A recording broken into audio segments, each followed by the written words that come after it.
You said something really interesting. You said that Bishop introduced Pac to Tupac.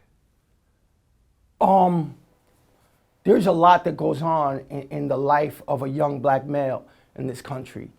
And Pac's childhood was tumultuous. But at the same time, he was well educated, well versed in the culture of black revolutionaries in this country. And it's one thing to be versed, it's another thing to sort of be indoctrinated by fire. And once he did Bishop, like, he had to kind of make some choices. You know, it was already in him, but are you gonna turn the volume up, or are you gonna turn the volume down on your own spirit? And these are questions that all of us have to ask, I think, on a regular basis. And generally, being a civilized being in one of the greatest countries in the world, so to speak, especially if you work in corporate America, the choice generally and the decision is to turn the volume down, just so that you can sort of function and be and sort of scoot up that little ladder. But I think the people that we find to be magical in this world are the people that are willing, able, and brave enough to turn that volume up to 10, you know, and say, fuck it. And that's definitely what Pac was all about, I think. No, definitely. And you know, Juice was such a, I mean, was it the first, like, kind of movie that really gave hip-hop figures, you know, a place? You know, because I guess New Jack City was coming out right around the same time. But, like, yeah, I started going through all the little cameo appearances, and it's like, you know, outside, of course, Tupac, you know, there is Queen Latifah. Was that her acting debut? I don't know, maybe. Maybe, yeah. Queen Latifah was in it. She went on to win an Oscar. Yeah. You know, and is now a mainstay on television and movies as well. Fab Five Freddy was in it. Dr. Dre and Ed Lover were in it. EPMD had a little role. Bro, back then I was such a big Special Ed was in it.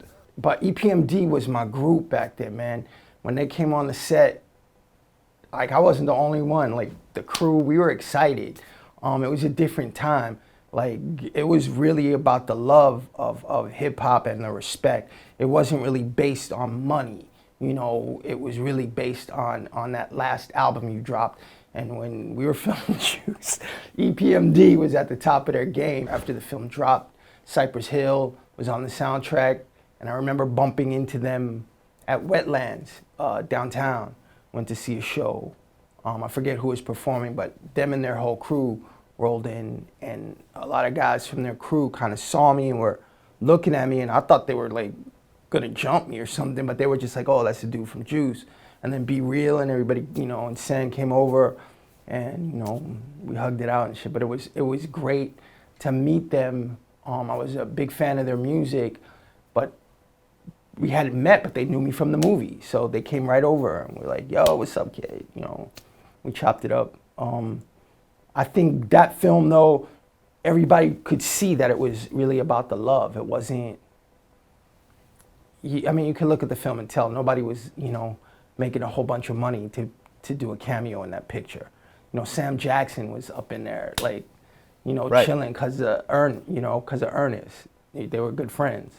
You know, Ern was like, yo, can you come throw down? No problem, I got you.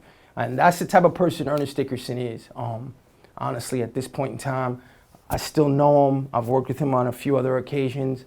He could call at any time, and I would show right up. Like, I wouldn't even question it twice. Beautiful person. Yeah.